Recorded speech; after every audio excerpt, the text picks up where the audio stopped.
Hey guys and welcome back to my YouTube channel. So India में अगर आप कहीं भी एज अ रेंट पे रहते हैं तो या तो आप एक टेनेंट है यानी कि एक किराएदार है, या तो आप एक लैंडलॉर्ड है यानी कि मकान मालिक है। एंड टू बी ऑनेस्ट इन दोनों के बीच में कॉन्फ्लिक्ट्स बहुत ही कॉमन है। कभी जो आपका लैंडलॉर्ड होता है वो आपको आपका डिपॉजिट रिटर्न नहीं करता है, एंड कभी कभी टेनेंट्स आपका जो फ्लैट या घर होता है उसको खाली नहीं करते हैं। बट 2025 में ये गेम चेंज हो रहा है अब, एंड गवर्नमेंट ऑफ इंडिया ने मॉडल टेनेंसी एक्ट 2025 को पुश किया है।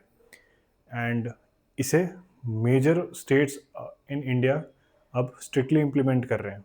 तो पुराने लॉज जो 1948 के टाइम के हैं वो अब आउटडेटेड हो चुके हैं, एंड नए लॉज अब स्ट्रिक्टली इम्प्लीमेंट होना शुरू हो चुके हैं। आज की इस वीडियो में बात करेंगे कि रेंटल एग्रीमेंट 2025 का जो गवर्नमेंट का इनिशिएटिव है ये क्या कहता है रिगार्डिंग सिक्योरिटी डिपॉजिट लिमिट्स। इस पे गवर्नमेंट्स ने कुछ कैप्स रखे हैं। फिर जो रेंटल एग्रीमेंट हाइक्स होते हैं उसके ऊपर भी गवर्नमेंट ने स्ट्रिक्ट नियम बनाए हैं। एंड थर्ड जो है मेंटेनेंस, यानी कि कौन क्या पे करेगा। एंड फोर्थ एंड सबसे इम्पोर्टेंट पार्ट इसका जो एविक्शन रूल्स हैं वो सब क्या है। तो वीडियो जो है ये थोड़ा लंबा होगा क्योंकि ये डिटेल्ड वीडियो होने वाला है, क्योंकि ये आपका पैसा और आपके घर का मामला है। So without wasting much of the time, let's start the video. सबसे पहला पॉइंट, पेपर वर्क। सो इंडिया में अभी भी 60 to 70% लोग 500 या 1000 रुपये का स्टैम्प पेपर पर नोटरी करा के सोचते हैं कि मेरा काम हो गया। बट 2025 में जो rental agreement act government of India ने पुश किया है उसमें स्ट्रिक्टली मेंशन्ड है कि ये सारे जो पेपर है, अगर आपका कोई भी डिस्प्यूट कोर्ट तक जाता है तो ये सारे डॉक्यूमेंट्स कोर्ट में एडमिसिबल नहीं रहेंगे। आपका जो नया एक्ट है वो जो स्ट्रिक्टली मेंशन करता है कि आपका जो एग्रीमेंट है वो रिटन होना चाहिए, एंड रिटन होने के बाद उसको रजिस्टर्ड अथॉरिटी के पास जो स्टेट लेवल पे होता है रजिस्टर्ड होना भी चाहिए। एंड आपका जो रिटन एग्रीमेंट है उसका UIN यानी कि यूनिक आइडेंटिफिकेशन नंबर भी होना ज़रूरी है। इसको एक सिनेरियो की तरह समझते हैं। लेट्स सपोज आप एक टेनेंट हो, एंड आपका जो लैंडलॉर्ड है उससे आपका एक मुंह ज़बानी एग्रीमेंट हो गया। जो आपका लैंडलॉर्ड है उसने आपको बोला कि आप 11 महीने तक रह लो मेरे पास, कोई दिक्कत नहीं है। बट 2 महीने बाद वो आता है एंड फॉर सम रीजंस वो आपको बोलता है कि आपको मेरा घर खाली करना पड़ेगा। तो इस केस में आपको आपका घर खाली ही करना पड़ेगा, क्योंकि आपके पास कोई भी एक ऐसा वैलिड डॉक्यूमेंट नहीं है जब जिसके जिसके थ्रू आप कोर्ट में जाके रिक्वेस्ट कर सकते हो कि आपका जो लैंडलॉर्ड है वो आपके साथ गलत कर रहा है। तो इसी सिनेरियो के बेसिस पे इस कॉन्फ्लिक्ट्स को ध्यान में रखते हुए रेंटल एग्रीमेंट एक्ट जो है 2025 का, उसमें ये इम्प्लीमेंट किया गया है कि इसको रजिस्टर करना बहुत ज़रूरी हो गया है स्टेट अथॉरिटीज़ के पास। एंड UIN जब तक नहीं है तब तक आपका ये डॉक्यूमेंट कोर्ट में एडमिसिबल नहीं रहेगा। So rule number 1, written agreement होना ज़रूरी नहीं है, वो रिटन एग्रीमेंट रजिस्टर्ड होना बहुत ही ज़रूरी है। चाहे आप टेनेंट हो या तो आप एक लैंडलॉर्ड हो, आप दोनों के केस में इसको आपको एक रजिस्टर्ड एग्रीमेंट होना बहुत ज़रूरी है। सेकंड पॉइंट, अब इस वीडियो में उस पॉइंट का बात करेंगे जहाँ पे सबसे ज़्यादा डिस्प्यूट्स होते हैं, यानी कि पैसा। सबसे पहला चीज़, सिक्योरिटी डिपॉजिट। पहले क्या होता था कि इंडिया में जो टियर 1 सिटीज़ है लाइक मुंबई, बैंगलोर, यहाँ पे 10 मंथ्स का जो सिक्योरिटी अमाउंट है वो डिमांड किया जाता था फ्लैट के लिए, 1 BHK या 2 BHK फ्लैट के लिए। बट अब ऐसा करना पूरा इलीगल प्रैक्टिस माना जाएगा। सो गवर्नमेंट ने कैप रख दिया है सिक्योरिटी डिपॉजिट्स पे, which is a very relief for middle class people, क्योंकि उनका मोस्ट ऑफ द सेविंग्स जो होता है वो एक सिक्योरिटी डिपॉजिट में ही ब्लॉक हो जाता है। सो एक अगर आपका एक जो फ्लैट है या घर है वो एक रेजिडेंशियल प्रॉपर्टी है तो उस पे आप मैक्सिमम 2 मंथ्स का ही जो रेंट है वो आप एज अ डिपॉजिट ले सकते हो। एंड अगर आपका कोई दुकान है या कमर्शियल स्पेस है यानी कि ऑफिसेज है तो उस पे आप 6 महीने तक का सिक्योरिटी डिपॉजिट आप मांग सकते हो। अगर इससे ज़्यादा कोई भी डिमांड करता है, यानी कि 3 मंथ्स तक का भी अगर कोई रेजिडेंशियल प्रॉपर्टीज़ के लिए या 7 मंथ्स का कोई कमर्शियल प्रॉपर्टीज़ के लिए अगर आपसे कोई डिपॉजिट डिमांड कर रहा है तो this will be considered as illegal practice. अब बात करते हैं दूसरे पॉइंट पे, यानी कि rent hikes. So basically rental agreement act 2025 में ये क्लियरली मेंशन किया गया है कि जो आपका रेंट का टेन्योर है, उसके बीच में आपका जो रेंट है, वो लैंडलॉर्ड आप एब्रप्टली नहीं बढ़ा सकता है। तो अगर आपका जो रेंटल एग्रीमेंट का टेन्योर है वो 11 मंथ्स का है, तो जो आपका लैंडलॉर्ड है वो एब्रप्टली आपसे 6 मंथ्स या 7 मंथ्स के बाद आपका रेंट बढ़ा नहीं सकता है।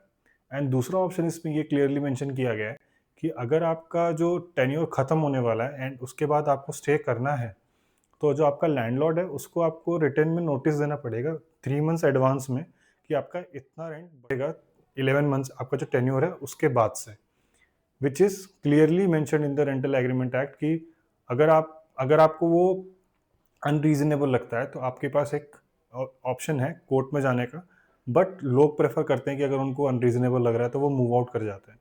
बट इसमें क्या है कि एक और ऑप्शन दे दिया गया है, आपको अवेलेबल कर दिया गया है कि आपका जो रेंटल एग्रीमेंट है अगर आपका वो ख़त्म होने वाला है एंड आपका जो लैंडलॉर्ड है वो अनरीज़नेबल अमाउंट आपसे माँग रहा है अगर नेक्स्ट पीरियड के लिए, तो वो उसके लिए आप एक कोर्ट पे जा सकते हो एंड रिक्वेस्ट कर सकते हो कि ये अनरीज़नेबल है। तो एक लीगल ऑप्शन आपको मिल रहा है इस पे। सो इस सेक्शन को ध्यान से सुनिएगा, बिकॉज़ अगर आपका नल खराब हो गया है, तो इसको कौन ठीक कराएगा? आपका लैंडलॉर्ड ठीक कराएगा या आप खुद ठीक करोगे उसको? तो ये एक बहुत ही कॉन्फ्लिक्ट का रीज़न रहता है। तो मॉडल टेनेंसी एक्ट 2025 में क्लियरली लिस्ट बना के रख दिया है कि जो टेनेंट है उसकी क्या रिस्पॉन्सिबिलिटी रहेगी एंड जो लैंडलॉर्ड है उसकी क्या रिस्पॉन्सिबिलिटी रहेगी। तो सबसे पहले बात करते हैं लैंडलॉर्ड की रिस्पॉन्सिबिलिटी की। तो लैंडलॉर्ड की जो रिस्पॉन्सिबिलिटीज़ रहती है वो मेजर वियर एंड टियर रहती है।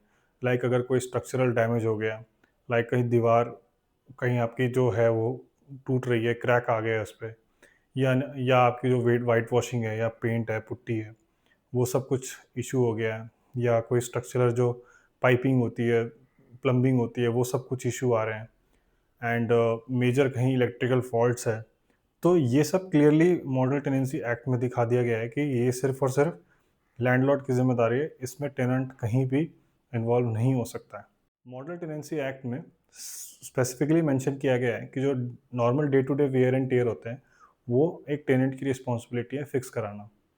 लाइक जैसे कि जो टैप के जो वॉशर्स होते हैं उसको आपको खुद ही रिप्लेस कराना पड़ेगा एज अ टेनेंट, एंड जो सॉकेट्स होते हैं, स्विचेस होते हैं, उस पर अगर कोई रिप्लेसमेंट आ रहे हैं तो वो आप खुद ही कराओगे।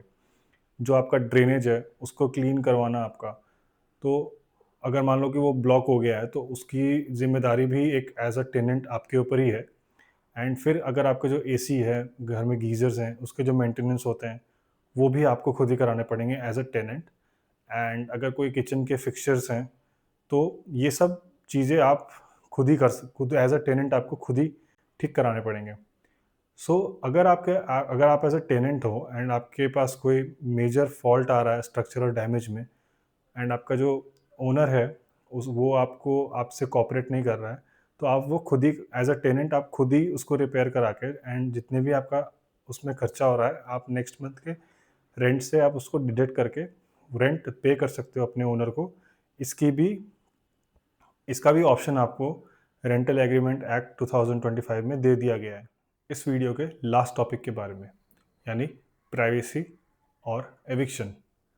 प्राइवेसी मतलब आपकी सिक्योर्ड प्राइवेसी एंड एविक्शन यानी कि घर खाली करवाना। सबसे पहले बात करते हैं प्राइवेसी के बारे में। तो क्या आपका जो लैंडलॉर्ड है वो आपके फ्लैट या घर का डुप्लीकेट चाबी बना के कभी भी आपके फ्लैट में आ सकता है? बिल्कुल भी नहीं। सो एक्ट में क्लियरली मेंशन किया गया है इंस्पेक्शन और स्ट्रक्चरल डैमेज के रिपेयर कराने के लिए जो लैंडलॉर्ड है वो टेनेंट को तो मिनिमम 24 आवर्स का नोटिस देना मैंडेटरी बनाया गया है। वो कोई भी फॉर्म में हो सकता है, व्हाट्सएप पे भी आप दे सकते हो, बट मिनिमम 24 आवर्स का जो नोटिस है वो देना ज़रूरी है। अब जानते हैं एविक्शन यानी कि घर खाली करवाना। सो एक लैंडलॉर्ड यानी कि एक किराएदार को पूरी राइट दी गई है इस एक्ट में कि वो अपना प्रॉपर्टी कभी भी आपसे खाली करवा सकता है, बट उसके स्पेसिफिक सिनेरियोज क्रिएट किए गए हैं एक्ट में। सबसे पहला ये सिनेरियो है कि आप एज अ टेनेंट आपने 2 महीने का रेंट नहीं पे किया है, तो आपका जो लैंडलॉर्ड है वो आपको इमीडिएटली बोल के आपका जो घर है वो खाली करने के लिए आपको बोल सकता है। दूसरा, आपने अपने जो फ्लैट या घर को जिस पर्पज़ से लिया था, उसका जो पर्पस है उसको आपने चेंज कर दिया है। लेट्स सपोज़ कि आपने जो फ्लैट लिया था, वो बोल के ये लिया था कि आप इसमें रहोगे, बट आपने उसमें कोई गोडाउन बना दिया है या कोई आप बिज़नेस के लिए उस प्रॉपर्टी को यूज़ कर रहे हो। तो उस केस में आपका जो लैंडलॉर्ड है, वो आपसे बोल सकता है कि आप मेरे घर प्रॉपर्टी को खाली कर दो। तीसरा ये सिनेरियो है कि अगर उस फ्लैट में या घर में आपने कोई स्ट्रक्चरल डैमेज कर दिया है एंड वो एक एब्रप्ट बेसिस पे था, यानी कि लैंडलॉर्ड को पता नहीं था एंड आपने उसके प्रॉपर्टीज़ को, जो प्रॉपर्टी है उसको आपने डैमेज किया है स्ट्रक्चरली, यानी कि आपने कोई दीवार तोड़ दी या कुछ मेजर डैमेज कर दिया, तो उस केस में आपको जो आपका जो लैंडलॉर्ड है वो आपको बोल सकता है कि आप मेरी प्रॉपर्टी पे इमीडिएटली आपको खाली करना पड़ेगा। बट इसमें सबसे इम्पोर्टेंट पार्ट ये है कि इन सब केसेस होने के बाद भी आपका जो इलेक्ट्रिक सप्लाई है एंड वाटर सप्लाई है, वो आपका जो लैंडलॉर्ड है वो बंद नहीं कर सकता है, क्योंकि ये करना एक क्रिमिनल ऑफेंस माना जाएगा एंड जो अथॉरिटीज़ है वो लैंडलॉर्ड पे हैवी फाइन चार्ज कर सकती है इस क्रिमिनल ऑफेंस के बेसिस पे। तो दोस्तों, ये थी रेंटल एग्रीमेंट 2025 की सारी इन्फॉर्मेशन। अगर आपका जो कोशिश करिए कि आपका जो एग्रीमेंट है वो रजिस्टर्ड एग्रीमेंट हो, ना ही सिर्फ एक रेंटल एग्रीमेंट हो। उसको रजिस्टर्ड होना बहुत ही मैंडेटरी है, ताकि आपके जो रिश्ते हैं वो खराब ना हो एंड कोर्ट कचहरी के चक्कर में आप ना फंसो। एंड अगर फंसो भी तो आपके पास एज अ टेनेंट या एज अ लैंडलॉर्ड एक रजिस्टर्ड चीजें होनी चाहिए, जिसकी वजह से आप अपने केसेस को वाउच कर पाओगे। अगर ये वीडियो आपको अच्छी लगी हो तो इस वीडियो को लाइक ज़रूर करें। इससे यूट्यूब को पता चलता है कि मेरे कंटेंट बहुत वैल्यूएबल है एंड इन्फॉर्मेटिव है। इस वीडियो को अपने फ्रेंड्स एंड फैमिली के साथ शेयर एंड सब्सक्राइब बटन दबाएं।